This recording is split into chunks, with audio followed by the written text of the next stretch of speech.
As a teenager, our next guest wrote a love song to his babysitter that did not get him a date with her, but started an incredible career in music. He's responsible for the songs Diana, Puppy Love, My Way, and about 900 more. His latest album features his take on songs by Nirvana, Soundgarden, Oasis, and even Survivor. It's called Rock Swings. Please say hello to the great Paul Anka.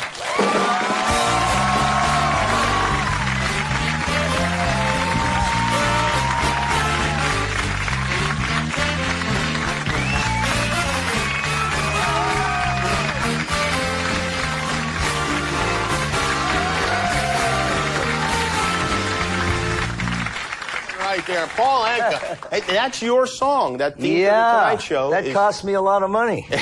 Yeah, I gave it away. Did you really? You gave the song away? Well, half of it, yeah. Johnny, I was doing a TV special, and Johnny Carson was the comedy element on the show. So I came back to New York. I said, "How you been?" He said, "Well, I'm gonna do this thing, the Tonight Show." He said, "I'm changing everything. I want new music." So I sent him the song, wrote it. Somebody else in the show didn't want me to have it. And he called back and said, "Well, there's a little problem." I said, "Well, Johnny, why don't you take half? You keep half of the writers, half of the publisher, and everybody will be happy." So he kept it, and I stayed on the air. Yeah, and you made. And I'm giving you the same deal if you want it. The half, yeah, I love that. The half was those like $160 billion that you made off that. Well, you know, it earned every night. Every television show, as you know, has to report it, and we put a few kids through school. It did all right for you, yeah. You came to Las Vegas. How old were you when? 5 girls, guys. When you decided to make the trek to Las Vegas? I was the youngest ever worked Vegas at 19. I worked with Sophie Tucker, and then I started at the Sands Hotel with Sinatra and those guys. Wow, that must have been. I can't imagine how much fun that must have been. Beyond fun. Who'd you hang out with? It was like a candy store. Who were some of the names besides Frank Sinatra, Sammy Davis, Dean Martin, Joey Bishop, you know, that whole Rat Pack. Mm-hmm.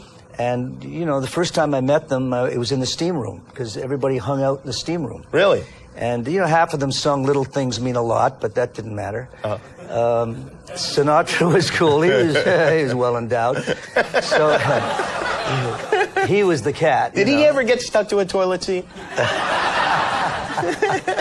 Frank knows all about that, doesn't he? So not only not only your old time. If he ever got stuck, he'd pick it up and throw the toilet out. And that's right. If he didn't get his way, there was a horse's head in your bed. Is that right? Oh yeah. He was a tough a guy, as they say. Well, he was a pussy cat. He was a nice guy to his friends. He was a gentleman. But you know, when he got a little raunchier, we all drank a little bit. He was what Frank he Sinatra. had to be, Frank Sinatra. Yeah, exactly. Uncle Frank actually was security guard for Frank Sinatra in Caesar's Palace. Do you know my Uncle Frank? I sure do. You remember? Yeah. We know him from Caesar. We were reminiscing downstairs, Jimmy. We remember when we switched over to Caesar's. Actually, what happened was when Howard Hughes took over, he changed the entire town.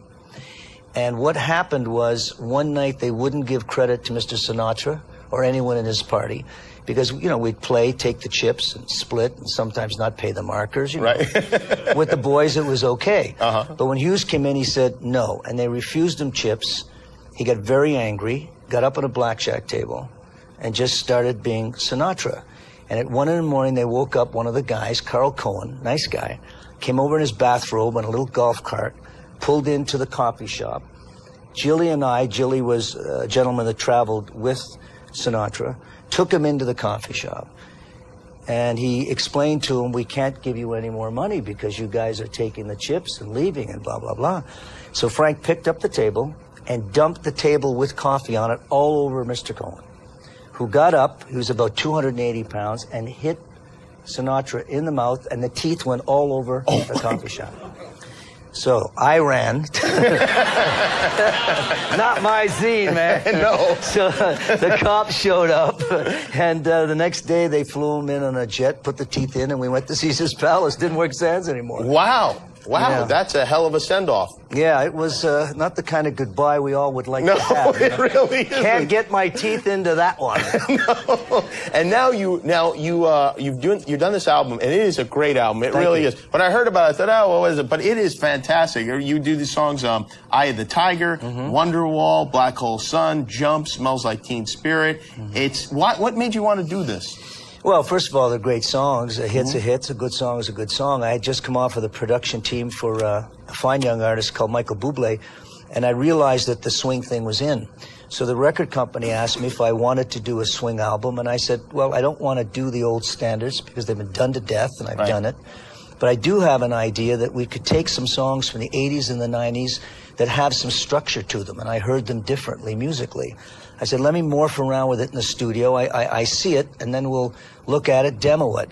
So I went through the charts, and I picked, the songs that I really liked, and they just started to evolve into what we have here, songs I liked from groups I liked. It really came out great. It really did. Have you heard it. From the artists whose songs you've covered? Yeah, I heard from Dave Grohl. Oh, yeah? Wow. And he was very complimentary. I heard from Lionel Richie. I heard from Gary Kemp from Spandau Ballet. I've heard from half of them. Sly Stallone wrote me a little note, said, after I heard it, I wanted to get a gun and go out and kill somebody, whatever that meant. But he liked the version because it's a very aggressive. Of Eye of the Tiger. Yeah, that's a great one to do. We have a couple of pictures. I just want you to tell me about one of these if we could, because we're running a little bit long time. But this is you and Frank Sinatra.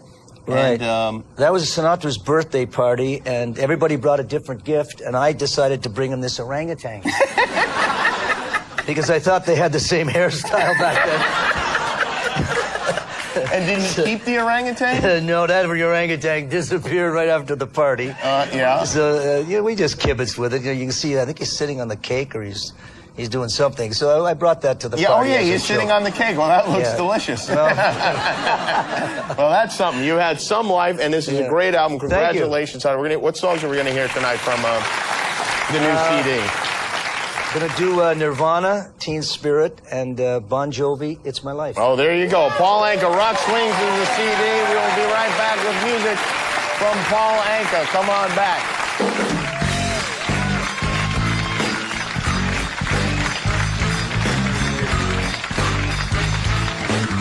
The Jimmy Kimmel Live Concert Series, presented by Coors Light.